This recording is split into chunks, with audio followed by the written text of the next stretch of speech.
मैं चाहता था कोई पूछे, कोई पूछता नहीं था। आपने पूछ ही लिया, अच्छा हो गया। भाई पूरे देश के सामने ढिंढोरा पीटा राहुल गांधी एंड कंपनी ने कि सीएए से मुसलमानों की नागरिकता चली जाएगी। अब सीएए पूर्णतया लागू होने से 2 साल हो गए। मैं राहुल गांधी को सार्वजनिक चुनौती देता हूं, एक भी मुसलमान की अगर नागरिकता गई है तो हमें बताएं। पूरे देश को कांग्रेस पार्टी ने गुमराह किया, इनके इंडी अलायंस वालों ने गुमराह किया। मुसलमानों की नागरिकता चली जाएगी, नागरिकता चली जाएगी, नागरिकता चली जाएगी, और देश में हिंसा करे। यही जिम्मेदार है हिंसा के लिए। तो इस बार नहीं लगता आपको कि ऐसा कोई डर? कुछ तो समझे होंगे।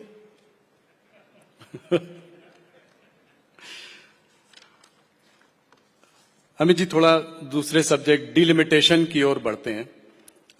ये मुद्दा भी बहुत गर्म रहा है पिछले कुछ महीनों में। तो डिलिमिटेशन से क्या आप आज ये आश्वासन साउथ सदर्न स्टेट्स को दे सकते हैं कि डिलिमिटेशन से उनकी सीटों पे कोई कमी नहीं आएगी प्रोपोर्शनेटली? देखो, मेरे कोरे आश्वासन से शायद साउथ के हमारे भारतीय है वो नहीं समझ पाएंगे। मैं थोड़ा कहना चाहता हूं। जरूर। हिमाचल में कांग्रेस की सरकार है जी, वहां डिलिमिटेशन के लिए कुछ हो रहा है? जरा बोलो ना भाई। जी जी, नहीं हो रहा है। नहीं। कई जगह इंडी अलायंस की सरकार है, वहां डिलिमिटेशन के लिए कुछ हो रहा है? नहीं। सिर्फ तमिलनाडु में क्यों हो रहा है? चुनाव आ रहा है। चुनाव है। अभी डिलिमिटेशन सरकार ने घोषित किया है क्या? जी नहीं। नहीं। एक सेकंड। हाँ, जी जी। डिलिमिटेशन एक्ट हमने बनाया है क्या? नहीं बनाया। जी नहीं। डिलिमिटेशन कमीशन में किसी सुप्रीम कोर्ट के जज को अपॉइंट किया है क्या? नहीं किया है। तो आज है क्या? क्योंकि रैंपड करप्शन कर कर तमिलनाडु की जनता आपके खिलाफ हो गई है, इसको ढकने के लिए ये मुद्दा आज उठा रहे हो। आज बुरहत क्या है डिलिमिटेशन लाने का? मगर आपने कहा है, मैं स्पष्टता कर ही देता हूं, दक्षिण के किसी भी राज्य ने, किसी भी मतदाता ने, किसी भी पॉलिटिकल पार्टी ने चिंता करने की जरूरत नहीं है। भारतीय जनता पार्टी का वादा है कि किसी को अन्याय नहीं होगा, आपकी प्रोरेटा सीटें बनी रहेंगी। तो मतलब अगर 7.5 सीटें होंगी तो प्रोरेटा के हिसाब से उनकी जो बनती है 180 मैंने कह ही दिया भैया। हाँ, पहले भी कह चुका हूं, जी। मगर ये सुनना ही नहीं चाहते जी। क्योंकि ये शोर शराबा बंद कर देते हैं तो उनको करप्शन का जवाब देना पड़ेगा, उनको परिवारवाद का जवाब देना पड़ेगा। चुनाव मुद्दे पर वो चाहते नहीं।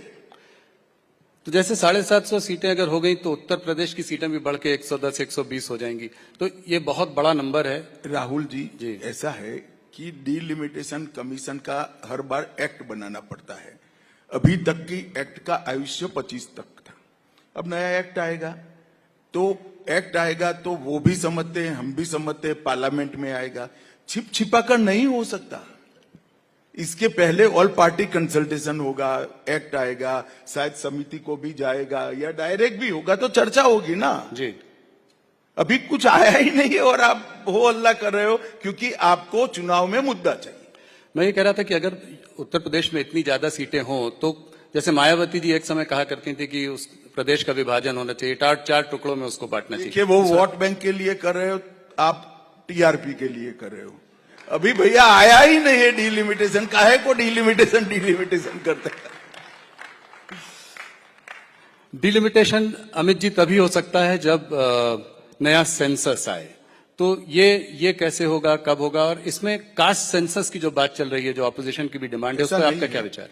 गट डिलिमिटेशन भी 2001 के जनगणना के आधार पर हुआ था। ऐसा जरूरी नहीं है, परंतु डिलिमिटेशन जब भी करना पड़ेगा, किस प्रकार से करेंगे, किस जनगणना के आधार पर करेंगे और किस प्रकार से करेंगे, ये सारा एक कानून बनकर संसद में पारित होता है, तब जाकर डिलिमिटेशन की प्रक्रिया शुरू होती है। क्योंकि वो हमारे लोकतंत्र का मूल आधार है। जो लोकतंत्र को सत्ता तय करने का कॉलेजियम है, हमारी संसद है, हमारी विधायिका है, वो वहीं से चुनकर आती है। तो उनकी कॉन्स्टिट्यूएंसी का डिजाइन करना इससे बड़ा महत्वपूर्ण कार्य लोकतंत्र में और कोई हो नहीं सकता। और पार्लियामेंट के कानून से, और पार्लियामेंट के कानून को राष्ट्रपति महोदय के अनुमोदन के बाद ही होता है, और उसमें कोई पार्टी इन्वॉल्व नहीं होती है। इसमें सुप्रीम कोर्ट के एक जज इसकी अध्यक्षता करते हैं। जी अमित जी, एक और बड़ा मुद्दा आप लोगों का रहा है वन नेशन वन पोल। काफी चर्चा भी हुई है, उसमें आपने काम बहुत किया है। ये कैसे कर पाएंगे आप? इसको पारित करने के लिए आपको 2/3 बहुमत की जरूरत है, तो और कौन सी पार्टियां जुड़ सकती हैं आपसे? इस मुद्दे को कैसे, इस कार्यकाल में इसमें हम कुछ देखेंगे क्या? देखिए भाई, आप तो ऐसा सवाल कर रहे हो, गांधी जी ने देश को आजाद करने की मांग की, तो वो कोई पूछ लेगा उनको कैसे करोगे भाई, अंग्रेजों का राज है। ऐसा है भाई, हम हमारा मुद्दा लेकर जनता के सामने गए हैं, हम जनता के बीच में कार्यक्रम कर कर भी जा रहे हैं। 2-3 साल होते होते माहौल ऐसा होगा कि कोई party one nation one election का विरोध नहीं कर पाएगी, क्योंकि ये देश के भले में है। कोई मुझे बताए कि बार बार चुनाव कर कर, खर्च कर कर हम क्या करना चाहते हैं इस देश में? एक साथ चुनाव क्यों नहीं होना चाहिए? कारण क्या है? ये कहते हैं संविधान सम्मत नहीं, कोई आर्गुमेंट नहीं करता, एक वाक्य लिख कर दे दिया है, बोले रखते हैं संविधान सम्मत नहीं। कैसे संविधान सम्मत नहीं? और नहीं है तो आपने 3 चुनाव कैसे कराए? जी कांग्रेस पार्टी ने जब तक सरकारें तोड़ने की शुरुआत नहीं करी, उनकी सरकारें आती थी, तब तक तो सभी चुनाव एक साथ करे, और 2-3 राज्य 4 राज्य नए बन गए, इसके चुनाव आगे पीछे हो गए। तो वो एक साथ करने के लिए असेंबलियां डिसॉल्व कर दी कांग्रेस ने। वही कांग्रेस पार्टी ये कह रही है कि लोकतंत्र के विरोधी है। 7 राज्यों के असेंबलियां डिसॉल्व कर कर वन नेशन वन इलेक्शन कराया था, और आज वही विरोध कर रहे हैं।